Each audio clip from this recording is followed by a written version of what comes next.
Hello guys, एक बार फिर से स्वागत है आपका हमारे यूट्यूब चैनल में। तो आज हम रिएक्शन करने वाले हैं काली और काल्की पे। हॉरर स्टोरी वीडियो है और आज की वीडियो देखते हैं कितनी खतरनाक होने वाली है। तो वीडियो के एंड तक बने रहे। तो हमने लगा लिया एयरफोन और रात के बज गए 12 और देखते हैं क्या होता है। एक बार स्वर्ग के राजा इंद्रदेव से क्रोधित होकर दुर्वासा ऋषि ने उन्हें श्राप दिया कि जिस ऐश्वर्य में तुम मेरा अपमान कर रहे हो वो तुमसे छिन जाएगा।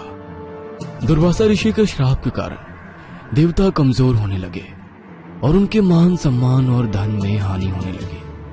पूरे स्वर्ग लोक में त्राही त्राही मच गई और वे सब मदद के लिए भगवान विष्णु के पास पहुंच गए। भगवान विष्णु ने देवताओं को समुद्र मंथन करने का उपाय सुझाया और बताया कि समुद्र मंथन से जो अमृत निकलेगा उस अमृत के सेवन करने से ही देवताओं की शक्ति उन्हें वापस मिल सकेगी।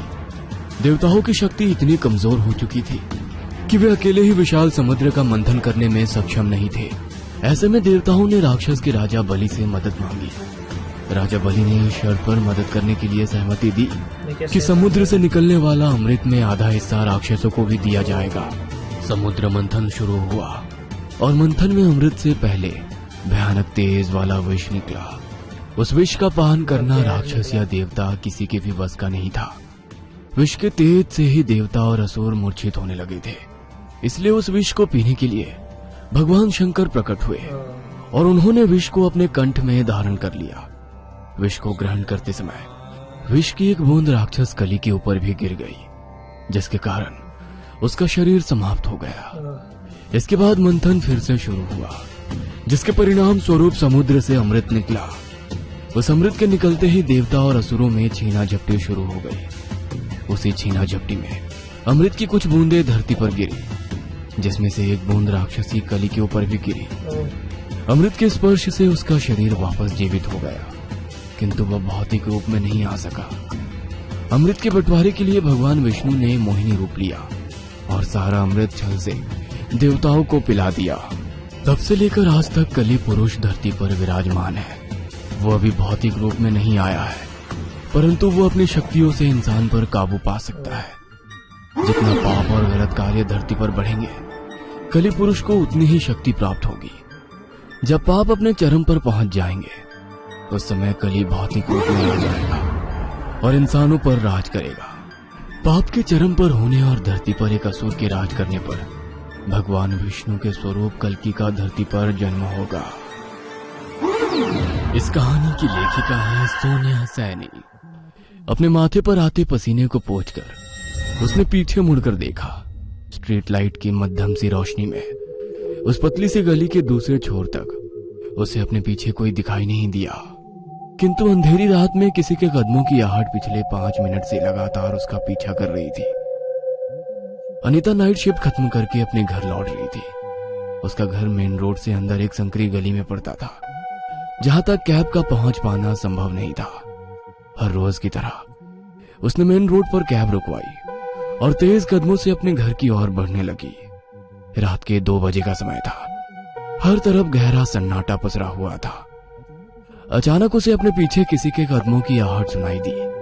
सूखे पत्तों पर किसी के कदमों से आने वाली कड़कड़ की आवाज उसकी नसों में अजीब सा डर भर रही थी। पीछे मुड़कर देख पाने की हिम्मत तो नहीं बची थी, लेकिन फिर भी उसने अपने डर पर काबू पाने के लिए एक बार फिर मुड़कर पीछे देखा। उसके पीछे रात के स्याहे अंधेरे के अलावा और कुछ भी दिखाई नहीं दे रहा था। 2-3 कदम आगे बढ़ाने पर एक बार फिर उसे लगने लगा जैसे कोई उसके पीछे पीछे आ रहा है। डर से उसका पूरा शरीर पसीना पसीना हो गया था। खतरा भांपकर उसने बिजली की सी तेज से अपने बैग की पॉकेट खोली और उसमें रखे स्प्रे की बोतल को निकालकर अपने हाथों में पकड़ लिया। बोतल हाथ में पकड़कर जैसे ही वो आगे बढ़ने को हुई, उसकी आंखों के सामने एक काला सा धुआं फैल गया।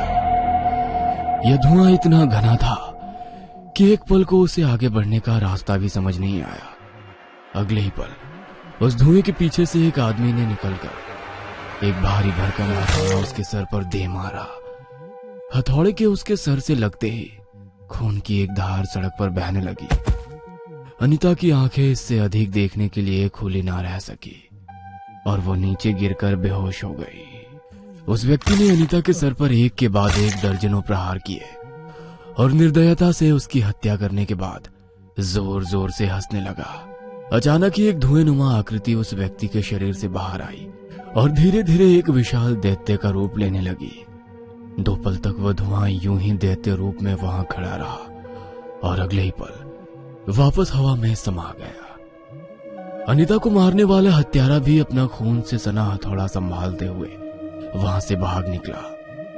अगले दिन हर समाचार की मुख्य पोस्ट पर अनीता की दर्दनाक मौत की खबर छपी हुई थी। अनीता की मौत पिछले कुछ दिनों में होने वाली 10वीं हत्या थी। कोई सीरियल किलर मासूम बेगुनाह लोगों को तड़पा तड़पा कर मार रहा था। मरने वालों के शरीर इतनी बुरी अवस्था में मिल रहे थे कि पुलिस के लिए भी जांच कर पाना कठिन हो रहा था। हर हत्या में कुछ बातें थी जो बिल्कुल कॉमन थी, जैसे मरने वाले सभी लोग सीधे सच्चे अच्छे इंसान थे। इन सभी की हत्या अमावस्या की रात को गहरे अंधेरे में हुई थी, खासकर ऐसी जगहों पर जहां कैमरा भी नहीं था, इसलिए कोई भी गवाह या सुराग नहीं मिल पा रहा था। आज फिर एक अमावस्या की रात थी। आधी रात को अपने आश्रम से निकलकर एक साधु जंगल की ओर बढ़ा जा रहा था। जंगल के बीचों बीच उसने महसूस किया कि कोई धुआंनुमा आकृति उसका पीछा कर रही है। साधु ने अपनी चाल तेज कर दी और वो जल्दी से वापस अपने आश्रम की ओर मुड़ गया। कुछ दूर चलते ही अचानक एक व्यक्ति उसके ठीक सामने आकर खड़ा हो गया। उसकी आंखें खून की तरह लाल थी। हाथ में चाकू पकड़कर वो क्रोध से साधु की ओर देखने लगा और एक जानवर की तरह उसकी ओर झपटा। साधु श्री नारायण हरि का नाम लेकर उसके हाथ से चाकू छीनने का प्रयास करने लगा। साधु ने अपने हाथों में रुद्राक्ष की माला लपेटी हुई थी। उस माला के स्पर्श होते ही वह हत्यारा बिजली के करंट की गति से उछलकर दूर जा गिरा। अगले ही पल जैसे वह हत्यारा होश में आ गया था, साधु को अपने सामने देखकर वो घबराकर पीछे हटने लगा। साधु की जोर से श्री नारायण हरि की आवाज सुनकर आश्रम में रहने वाले साधु और शिष्य बाहर निकल आए और उन्होंने हाथ में चाकू पकड़े हुए उस व्यक्ति को पकड़कर पुलिस के हवाले कर दिया।